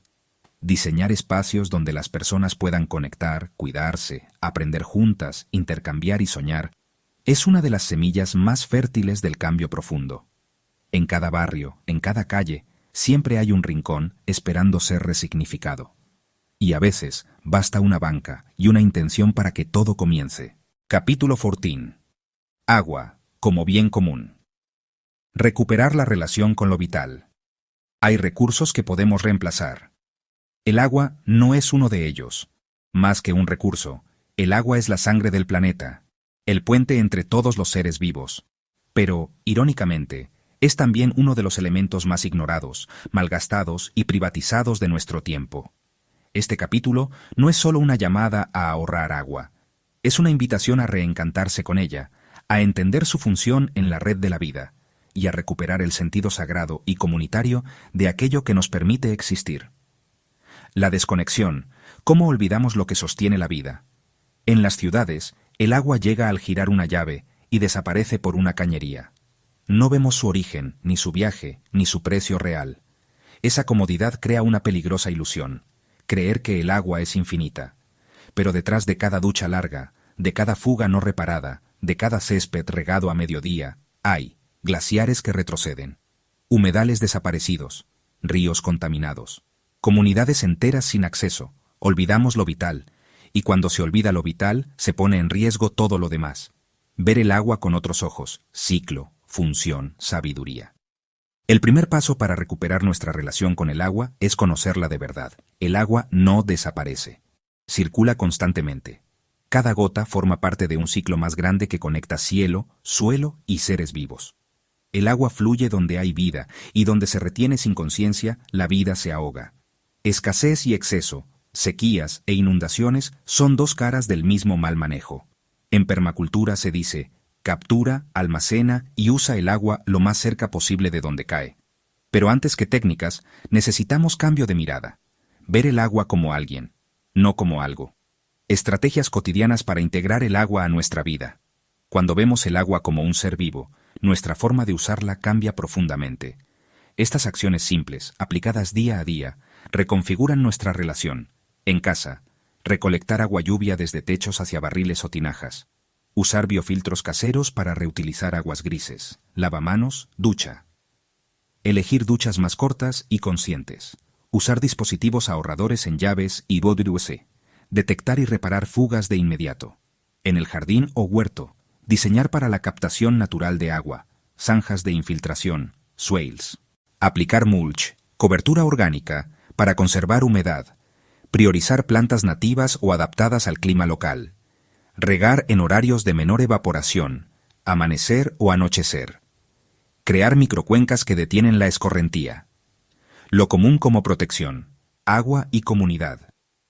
Cuando el agua se privatiza, se convierte en un lujo. Cuando el agua se cuida colectivamente, se vuelve vida garantizada. Ejemplos de cuidado común del agua. Acequias tradicionales mantenidas por las comunidades andinas. Pozos y vertientes protegidas por vecinos organizados. Campañas barriales para recolectar agua lluvia en escuelas o centros comunitarios. Mapeo colectivo de fuentes de agua para visibilizar y proteger. Rituales y celebraciones en torno a cuerpos de agua locales. La gestión comunitaria del agua es una forma de soberanía, defensa y esperanza. Agua en tiempos de crisis climática, resiliencia o colapso. La crisis climática es también una crisis hídrica. Más sequías extremas, más lluvias intensas sin retención, derretimiento de glaciares sin reposición, aguas subterráneas sobreexplotadas. En este escenario, quien entiende el agua y la integra a su vida tiene más posibilidad de resistir. Una comunidad que cuida su ciclo hídrico es una comunidad preparada, conectada y viva. El agua como vínculo emocional. Volver a agradecer más allá de la técnica. Lo que realmente transforma es el vínculo emocional. Beber agua con conciencia de su origen. Agradecer el agua antes de cocinar o ducharse. Enseñar a los niños que el agua es un regalo. Contar historias del río, del pozo, de la lluvia. Cuando nos reenamoramos del agua, dejamos de desperdiciarla y comenzamos a protegerla como parte de la familia. Conclusión. Donde fluye el agua, florece la vida. Donde el agua es vista como propiedad, florece la codicia. Donde el agua es cuidada como bien común, florece la comunidad. Recuperar la relación con el agua no es solo una estrategia ecológica. Es una revolución silenciosa que empieza en cada canilla, cada zanja, cada gesto de cuidado. Porque si algo puede unirnos más allá de banderas, lenguas o culturas, es el agua. Y donde aprendemos a cuidarla juntos, también aprendemos a cuidarnos entre nosotros. Capítulo 15. Tiempo sagrado. Ritmos naturales. Vivir al compás de la tierra. Vivimos atrapados en relojes. El tic-tac marca cuándo despertar, trabajar, comer y dormir. Pero el reloj no conoce los ciclos de la luna, ni el ritmo de las estaciones, ni la necesidad de detenerse. La tierra tiene su propio pulso. Y nosotros, como parte de ella, lo hemos olvidado. Este capítulo es una invitación a recuperar una forma de vivir en sintonía con los ritmos naturales. Una vida más lenta, más conectada, más consciente. No se trata de abandonar la tecnología, sino de reordenar nuestras prioridades. El tiempo puede ser una cárcel o un espacio sagrado. La diferencia está en cómo lo habitamos. El tiempo mecánico versus el tiempo vivo. El sistema en que vivimos nos empuja a ver el tiempo como una línea recta, que se mide en minutos productivos y eficiencia. Cada día parece igual al anterior. Despertador, transporte, pantalla, tareas, agotamiento. No hay lugar para escuchar el cuerpo, observar el cielo o seguir la estación. Pero ese modelo es una construcción cultural, no una verdad natural. Antes de los relojes, nos regíamos por las estaciones, el canto de las aves, el ritmo del sol, la luna, el frío y el calor, el crecimiento de las plantas. El tiempo natural no es lineal, es circular. Y dentro de ese círculo, todo tiene su momento. Sembrar, crecer, cosechar, descansar. Vivir al ritmo de la tierra no es romántico, es profundamente humano. Volver a leer los ciclos. Vivir en sintonía con los ritmos de la tierra significa aprender a observar y sentir lo que nos rodea. Significa escuchar los cambios en la luz y la temperatura. Saber cuándo la luna es nueva o llena y qué influencia tiene. Reconocer que no siempre es tiempo de producir, a veces es tiempo de reposar. Aceptar que el cuerpo no funciona igual en invierno que en verano. Honrar los momentos de cierre, de muerte, de transformación, tanto como los de florecimiento. Los ritmos naturales nos enseñan a fluir, no a forzar. Ritmos naturales aplicados a la vida cotidiana. Aquí hay formas concretas en las que podemos integrar esos ciclos al día a día. 1. Rutinas alineadas con el sol. Levantarse con la luz natural, si es posible. Aprovechar las primeras horas del día para las tareas más importantes. Evitar la sobreexposición a pantallas en la noche para permitir el descanso real. 1. Observar y vivir las estaciones, comer alimentos de temporada. Cambiar el ritmo de trabajo y descanso según la estación. Decorar el hogar con símbolos de cada época del año, hojas secas, flores, semillas. Crear mini rituales de cambio estacional, limpieza, gratitud, ofrendas. 1. Seguir el ciclo lunar, planificar siembras, limpiezas o inicios en luna creciente. Reflexionar o soltar en luna menguante. Meditar en luna nueva. Celebrar y agradecer en luna llena. 1. Días con tiempo no productivo. Reservar una tarde a la semana para no hacer nada útil. Solo contemplar, pasear, descansar. Darse permiso de frenar sin culpa. Redefinir el descanso como parte esencial de la vida, no como un premio. La lentitud como acto radical. En un mundo obsesionado con la rapidez, ir lento es un acto de rebeldía. Caminar sin prisa, comer despacio, escuchar sin interrumpir, respirar con intención. No es vagancia. Es recuperar soberanía sobre el propio cuerpo y tiempo. La permacultura propone observar e interactuar. Pero para observar hay que detenerse. La lentitud nos permite ver lo que antes pasaba desapercibido. ¿Cómo brota una semilla? ¿Cómo cae la luz en la tarde? cómo cambia nuestro ánimo según la estación. Todo eso es conocimiento profundo que ninguna red social puede reemplazar. El tiempo como espacio sagrado. Cuando dejamos de ver el tiempo como una carrera, lo comenzamos a ver como un lugar. Un espacio que se habita con intención. Un hogar que cambia con los días, las lunas, los años. Podemos construir pequeños santuarios temporales. Un rincón para encender una vela al comenzar el día. Un cuaderno donde escribir cada luna llena. Una caminata ritual cada domingo. Una pausa silenciosa antes de comer. Esos gestos nos devuelven el alma del tiempo. Nos recuerdan que no estamos en guerra con el reloj. Solo habíamos olvidado el pulso verdadero. Conclusión: volver a latir al ritmo de la vida. La tierra no apura, el árbol no compite, la flor no se estresa por abrir a tiempo. Podemos vivir de otra manera, más sincronizados con la luz, la luna, las estaciones y con nuestro propio cuerpo. Volver a vivir como parte del mundo natural, no como máquinas insertas en agendas.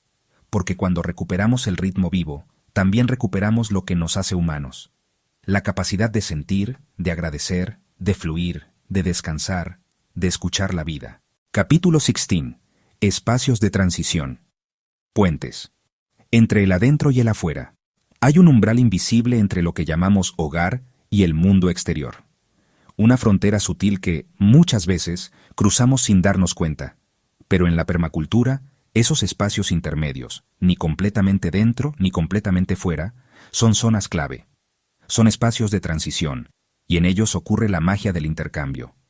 Este capítulo es una invitación a revalorizar los pasillos, entradas, balcones, patios, corredores, terrazas, verandas y bordes. Porque justo ahí, en esos márgenes, es donde se potencia la diversidad, donde se conectan mundos y donde podemos rediseñar relaciones más equilibradas entre nosotros y nuestro entorno. El poder de los bordes en la naturaleza. En la naturaleza, los bordes son lugares fértiles, complejos, abundantes. Donde el bosque se encuentra con el pastizal, donde el río se une con la tierra firme, donde la sombra se mezcla con la luz, donde lo húmedo se funde con lo seco. A esos lugares se les llama ecotonos, y en ellos ocurre la mayor biodiversidad.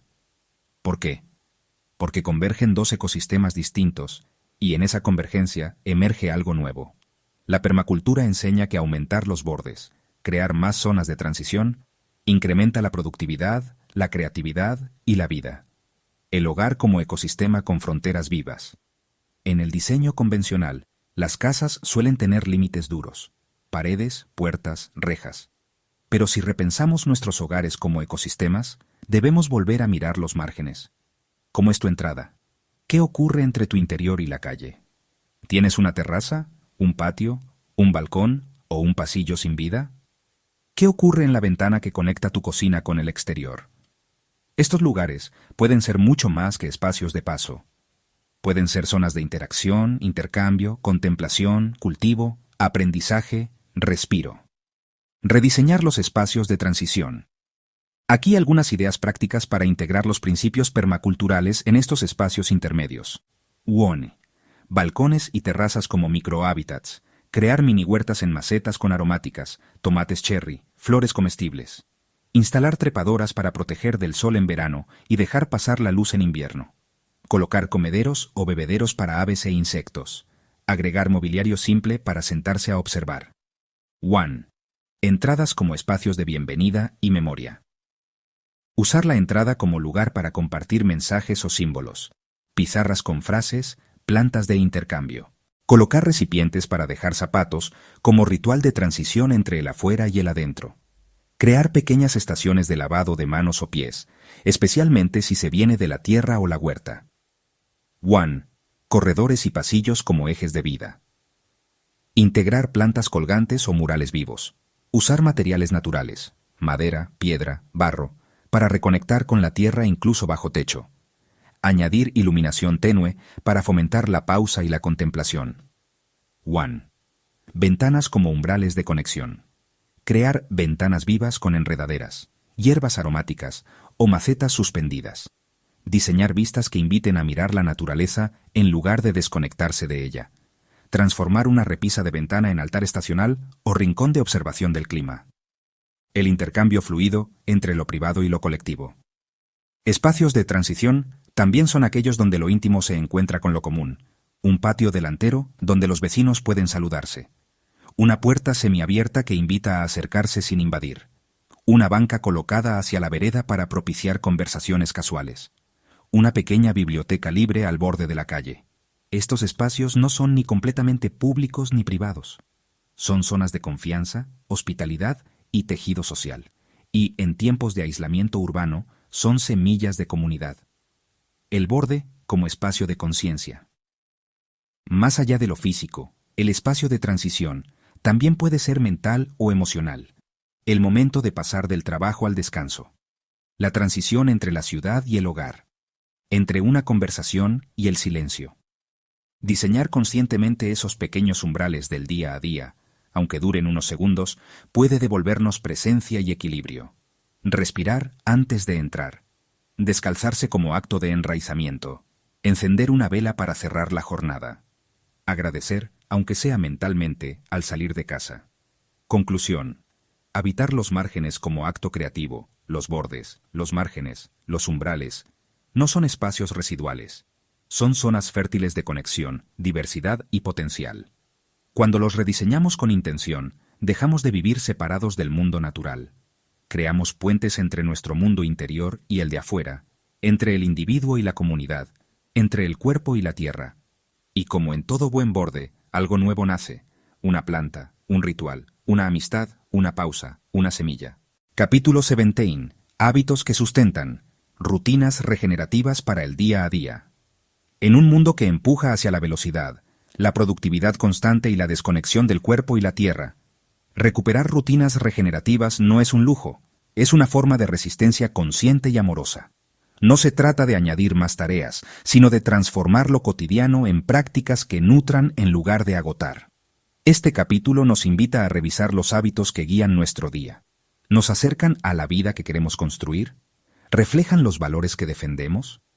Diseñar rutinas desde una mirada permacultural significa elegir hábitos que regeneren nuestro cuerpo, nuestra mente, nuestros vínculos, nuestro entorno, y hacerlo de forma realista, diaria, sencilla, con intención. Comenzar el día con presencia. Los primeros minutos al despertar marcan el tono del día. En lugar de correr o sumergirse en el celular, podemos respirar profundamente, reconociendo que comienza un nuevo ciclo. Abrir una ventana y observar el cielo, la temperatura, el canto de los pájaros. Beber agua lentamente, reconectando con el cuerpo. Moverse suavemente. Estiramientos, caminar descalzo, yoga o danza libre. ¿Por qué importa? Porque nos devolvemos al presente corporal y ambiental. Comenzar con conciencia evita entrar en automático. Rituales de pausa. El arte de detenerse.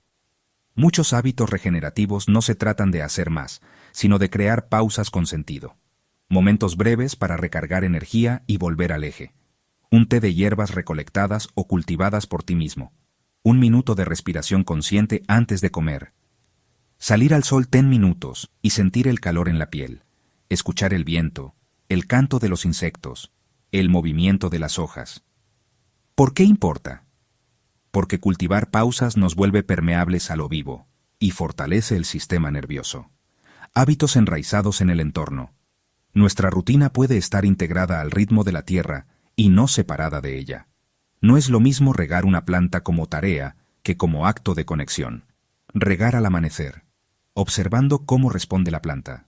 Sembrar en días de luna favorable, siguiendo un calendario lunar. Compostar los restos con gratitud, reconociendo el ciclo de retorno. Cocinar con lo que ofrece la temporada, no con lo que exige una receta fija. ¿Por qué importa? Porque así nuestros hábitos no se imponen al ecosistema, sino que lo escuchan. Pequeños ciclos que regeneran.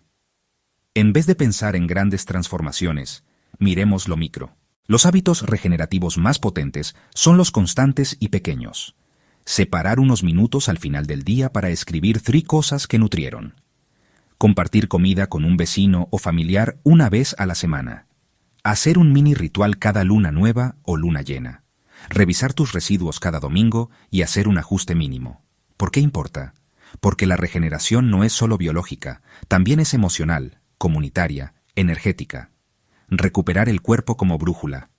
La cultura dominante promueve la desconexión del cuerpo. Nos dice cuándo dormir, qué comer, a qué ritmo vivir. Los hábitos regenerativos devuelven el poder de escucha al cuerpo. Comer cuando realmente hay hambre. Dormir sin culpa cuando se necesita. Respetar el cansancio. Bailar o moverse sin propósito productivo. Tocar la tierra para descargar. Masajear los pies al final del día. ¿Por qué importa? Porque la salud no es solo ausencia de enfermedad, sino presencia de vitalidad. Hábitos colectivos. Regeneración en red. No todo hábito es individual. También regeneramos cuando tejemos vínculos con otros. Espacios de intercambio. Hoy yo cocino, mañana tú traes leña. Juntar ropa o libros para regalar en comunidad. Crear un pequeño grupo de caminatas semanales o círculo de escucha. Reunirse cada mes para intercambiar semillas o saberes. ¿Por qué importa? Porque los hábitos sostenibles se vuelven más fuertes cuando se comparten. Y así también se expanden. Cerrar el día con integridad. Los últimos momentos del día son sagrados. Cierran un ciclo. Pueden volverse un espacio para sembrar sueños. Apagar pantallas 30 minutos antes de dormir. Iluminar con velas o luz cálida. Escuchar sonidos suaves, naturales. Leer poesía o simplemente observar la luna. Agradecer, aunque sea en silencio. ¿Por qué importa? Porque dormir no es desconectar, es entrar en otra forma de regeneración. Conclusión. El hábito como semilla. Cada hábito es una semilla que sembramos en nuestro cuerpo, en nuestra mente, en el mundo. Y como toda semilla, necesita cuidado, constancia, presencia. Los hábitos regenerativos no nos desconectan de la realidad. Nos enseñan a vivirla con más raíz, más conciencia, más amor. Cuando los integramos día a día, no estamos mejorando nuestra productividad. Estamos diseñando una vida más viva, más conectada, más sostenible. Una vida que no agota el planeta ni nos agota a nosotros. Capítulo 18. Microhábitats en casa. Cuidar la vida en pequeña escala. La mayoría de las personas piensa que para cuidar la biodiversidad hay que tener un terreno amplio, una granja, o al menos un jardín extenso. Pero esta es una idea incompleta. En realidad, cada rincón del hogar puede volverse un microhábitat, un espacio donde la vida no solo sobrevive, sino que prospera. Este capítulo explora cómo crear refugios de vida en miniatura dentro de nuestras casas y balcones, y por qué esto no es solamente algo bonito o simbólico, sino profundamente transformador, tanto para los ecosistemas urbanos como para nuestra sensibilidad. ¿Qué es un microhábitat y por qué importa? Un microhábitat es un pequeño entorno ecológico con condiciones específicas que permite a ciertos organismos vivir, reproducirse y relacionarse. Ejemplos comunes incluyen un tronco húmedo donde habitan hongos e insectos, una maceta con tierra viva y lombrices, un rincón soleado que atrae mariposas, un montón de hojas que sirve de refugio a pequeños animales. ¿Por qué importa en un contexto doméstico? Porque al crear microhábitats en casa, damos espacio a la biodiversidad en zonas urbanizadas. Reconectamos con la red de la vida a nivel tangible y emocional. Aprendemos a observar, cuidar y comprender procesos naturales a escala humana. Transformamos el hogar en un lugar más vivo, armónico y simbiótico, habitando con lo pequeño, la belleza de los seres invisibles. Hay una enseñanza ética y estética en mirar hacia abajo, en prestar atención a lo que parece minúsculo. Las lombrices, los hongos, los insectos, las semillas germinando, todos ellos forman parte de una red más grande de la que dependemos. Cuando diseñamos un espacio para que vivan estos seres, estamos diciendo, tu vida también importa, tu función también es sagrada. Crear microhábitats es también una forma de humildad y escucha profunda. Es aceptar que compartimos la casa, el suelo, la comida, el aire. ¿Cómo crear microhábitats en casa? Prácticas sencillas. No necesitas un jardín enorme. Aquí algunas ideas prácticas para crear refugios vivos en casa. Jardín de macetas mixtas. Combina plantas con flores, aromáticas y hojas anchas. Esto atrae polinizadores y crea refugio. Refugio para insectos. Usa trozos de bambú, ladrillos huecos, piñas secas y ramas para crear un hotel de insectos. Mini estanque en balde, un recipiente con agua, algunas piedras, plantas acuáticas y refugios para ranas o libélulas. Compostaje doméstico. Una compostera bien manejada es hogar para millones de seres benéficos. Rincón seco y cálido. Un lugar soleado con plantas que atraen mariposas, abejas nativas y escarabajos. Lo clave no es la perfección, sino la intención ecológica. Cada microhábitat es un acto de reverencia a la vida. Microclimas y zonas diversas dentro del hogar. Incluso dentro de una misma casa hay microclimas distintos. Un rincón húmedo, una ventana soleada, una esquina fresca y sombreada. Aprovechar esta diversidad permite alojar formas de vida diferentes. Las plantas de sombra prosperan en baños y pasillos. Los cactus y suculentas crecen mejor cerca de ventanas al norte. Los helechos y musgos adoran la humedad del lavadero. Algunas arañas beneficiosas eligen esquinas altas y tranquilas. ¿Por qué importa? Porque diseñar con microclimas nos recuerda que la diversidad es ecológicamente más estable. Cuantos más hábitats pequeños tengamos, más resiliencia construimos. Aprender de lo que llega, dejar que la vida se exprese. Muchas veces aparece una avispa solitaria, una lagartija, un hongo en la sombra, o brota una semilla en una grieta. El impulso automático es eliminar, pero el impulso regenerativo es observar primero, entender, dejar habitar si no hay daño. La permacultura nos invita a preguntarnos, ¿qué función cumple este ser en el ecosistema? ¿Cómo puedo convivir con él de forma armónica? ¿Qué enseñanza trae su aparición? Los microhábitats no siempre se planifican, a veces simplemente se revelan. Microhábitats como metáfora y práctica. Crear espacios de vida a pequeña escala es una práctica simbólica poderosa. Nos recuerda que lo pequeño importa. Nos entrena para mirar con atención. Nos conecta con ritmos lentos, ciclos y relaciones invisibles. Nos convierte en guardianes de vida, no solo consumidores. Y sobre todo, nos enseña a vivir en el mismo planeta que decimos querer proteger, no desde la superioridad, sino desde la colaboración. Conclusión: habitar el hogar como ecosistema. Una casa no tiene por qué ser una cápsula aislada del mundo natural. Puede ser un nido compartido, una tierra fértil a pequeña escala, una escuela de interdependencia. Cuando integramos microhábitats al diseño cotidiano, dejamos de ver el hogar como una fortaleza y lo empezamos a vivir como un ecosistema. Y cuando cuidamos vida pequeña, invisible o silenciosa, estamos diciendo con acciones pequeñas: la vida es valiosa en todas sus formas, y yo soy parte de ella. Capítulo Nineteen. Rituales cotidianos como actos de regeneración. Hay una diferencia profunda entre una rutina y un ritual. Mientras la rutina muchas veces es repetición automática, el ritual es una repetición consciente, cargada de intención. Cuando comenzamos a ver los pequeños actos del día como momentos sagrados de conexión, lo cotidiano se transforma en una plataforma para la regeneración, de nuestra mente, de nuestros vínculos, de nuestro entorno, y del ecosistema más grande al que pertenecemos. Este capítulo propone una mirada diferente, ver nuestras prácticas diarias como ritos regenerativos, donde cada gesto se vuelve semilla de vida. ¿Qué es un ritual regenerativo? No es un acto religioso. Tampoco una ceremonia ancestral compleja, aunque puede serlo. Un ritual regenerativo es un acto habitual que reconecta. Con la tierra, con el cuerpo, con los demás. Con el tiempo lento, con el sentido profundo de habitar. Es poner presencia en lo que hacemos. Es habitar el momento con conciencia ecológica, emocional y espiritual. No porque sea algo correcto, sino porque eso nos restaura. Ejemplos cotidianos que pueden ser rituales regenerativos. Piensa en esto: cuando preparas tu infusión con hierbas que cultivaste, cuando prendes una vela al comenzar el día, cuando lavas tus platos escuchando el canto de los pájaros, cuando das las gracias antes de cada comida, cuando riegas tus plantas sin prisa y les hablas, cuando limpias un rincón y dejas flores en él. Estos gestos sencillos se vuelven rituales si los hacemos con intención. Y cuando lo hacemos así, el acto no solo transforma el entorno, también nos transforma a nosotros. ¿Por qué ritualizar lo cotidiano? 1. Nos reconecta con el presente. La regeneración no ocurre en la prisa. Un ritual exige pausa, atención, respiración profunda. Y ahí nace la conciencia, el estar verdaderamente aquí. 2. Nos recuerda que somos parte, no dueños.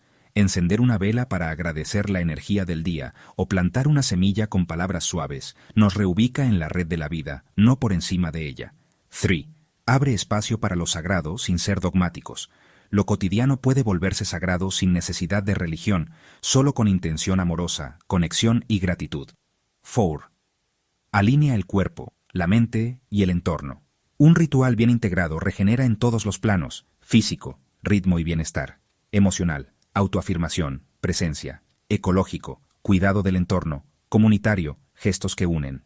Rituales regenerativos en distintos momentos del día. Al amanecer. Respirar profundo frente a una planta. Escribir una intención en un papel reciclado. Beber agua lentamente agradeciendo su origen. A media jornada. Parar para mirar el cielo y estirar el cuerpo. Compartir fruta con alguien en silencio. Reorganizar un espacio como gesto de renovación. Al cerrar el día. Limpiar un rincón como ofrenda de orden. Anotar 3 cosas por las que agradeces. Encender luz cálida o una vela para despedir la jornada. Rituales vinculados a la tierra y el alimento. Cocinar con ingredientes locales como acto de cuidado al entorno. Guardar semillas de frutas que comiste y etiquetarlas. Lavar vegetales agradeciendo a quienes los cultivaron. Usar residuos para compostar como devolución al suelo. Sembrar con luna nueva como gesto de alineación natural. Todo acto doméstico puede ser regenerativo si lo hacemos como un diálogo con la tierra. Rituales corporales de regeneración. El cuerpo también necesita su tiempo de retorno. Estos actos no son lujos, son esenciales. Estiramiento lento al despertar. Automasaje con aceites naturales. Caminar descalzo al final del día. Sentarse en silencio, sin tareas, sin pantallas. Darse permiso para descansar sin culpa. Regenerarse a uno mismo es una forma de regenerar el mundo. Rituales comunitarios, tejer regeneración entre vínculos. No estamos solos, y por eso, algunos rituales cotidianos también deben abrirse al lazo social. Compartir alimentos sin etiquetas de jerarquía. Celebrar logros con abrazos y palabras.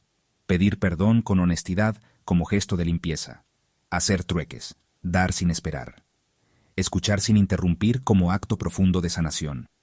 La comunidad se regenera cuando hay gestos conscientes entre sus miembros. Conclusión. Ritualizar es sembrar conciencia. Cuando caminamos con prisa por el día, sin atención ni cuidado, nuestras acciones tienden al desgaste. Pero cuando transformamos las tareas comunes en ritos regenerativos, cambiamos todo. El cuerpo se calma, el tiempo se abre, el espacio se embellece, la vida se dignifica, y entonces el hogar, la calle, la cocina, se vuelven lugares donde la regeneración no es una utopía, sino una práctica viva, cotidiana y posible. Capítulo 20. Semillas de futuro. Cómo los pequeños cambios moldean el mundo que viene. Hay gestos que parecen invisibles. Tirar la cáscara de una fruta al compost, apagar una luz, elegir caminar, compartir en vez de acumular, cuidar una planta. Son actos simples, silenciosos, a menudo ignorados, pero en cada uno hay una semilla de futuro. El problema no es que nuestras acciones individuales no sirvan. El verdadero problema es que olvidamos que lo pequeño también es poderoso cuando se sostiene, se contagia y se integra en red. Este capítulo es un llamado a honrar lo diminuto, porque es ahí donde empieza toda gran transformación, una nueva narrativa para lo cotidiano. En el modelo dominante se nos enseñó a soñar en grande, a imaginar revoluciones explosivas, cambios drásticos, resultados inmediatos. Pero la naturaleza nos muestra otra verdad. Todo empieza como semilla. Y la semilla es pequeña, pero guarda dentro la fuerza de un bosque entero. Cambiar el mundo no es un salto, es una caminata diaria, con pies firmes y paciencia fértil. El valor de lo que no se ve al instante. Hay cambios que no se miden en likes ni en aplausos. No se ven en redes sociales ni aparecen en noticieros. Pero suceden, y a veces son los más duraderos. Cuando un niño aprende a respetar a una abeja, cuando alguien decide dejar de usar bolsas plásticas, cuando se rescata un suelo dañado sembrando vida, cuando una comunidad vuelve a compartir herramientas. Estos gestos no producen espectáculo, pero regeneran desde la raíz. Microresistencias que construyen otra realidad. Cada pequeño cambio consciente es una resistencia amorosa al sistema extractivista y acelerado. Y también es una afirmación. Creo en otro modo de habitar. Regar una planta en vez de comprar decoración. Cocinar en casa en vez de consumir envases y delivery. Hacer una pausa consciente para respirar entre tareas. Regalar tiempo en vez de cosas. Estas acciones no son gestos aislados, son semillas de un mundo más amable, regenerativo y colectivo. Tejer red. Los pequeños cambios no están solos. Lo cotidiano se vuelve poderoso cuando se conecta. Una acción que parece individual se vuelve parte de un patrón más amplio, cuando cuidas tu compost y otra persona ve y hace lo mismo. cuando eliges mercado local y apoyas con eso a un productor cercano, cuando decides compartir tus saberes y alguien más los multiplica, cuando aplicas permacultura en tu balcón y tu vecina te pregunta cómo. Nadie regenera en soledad. La integración diaria es también una integración con otros, con sus preguntas, con sus errores, con sus entusiasmos. El efecto espiral, cómo lo pequeño se expande, la semilla no da fruto en un día, pero con suelo, agua, tiempo y cuidado, germina, y de ella brotan otras, y esas otras se esparcen. Así funcionan también los gestos conscientes. Hoy reciclas, mañana enseñas, pasado colaboras, en un mes organizas un taller, en un año co-creas una red. No es magia, es constancia, es contagio orgánico. ¿Qué mundo estamos sembrando? Cada elección que haces hoy es una semilla lanzada al futuro. Cuando eliges local, vegetal, artesanal, justo, no estás simplemente consumiendo mejor. Estás dando forma a un futuro diferente. Cuando crías a un niño con respeto hacia la tierra, no solo estás educando, estás moldeando otra humanidad. Cuando dices, no necesito más, estás rompiendo el ciclo de acumulación que destruye.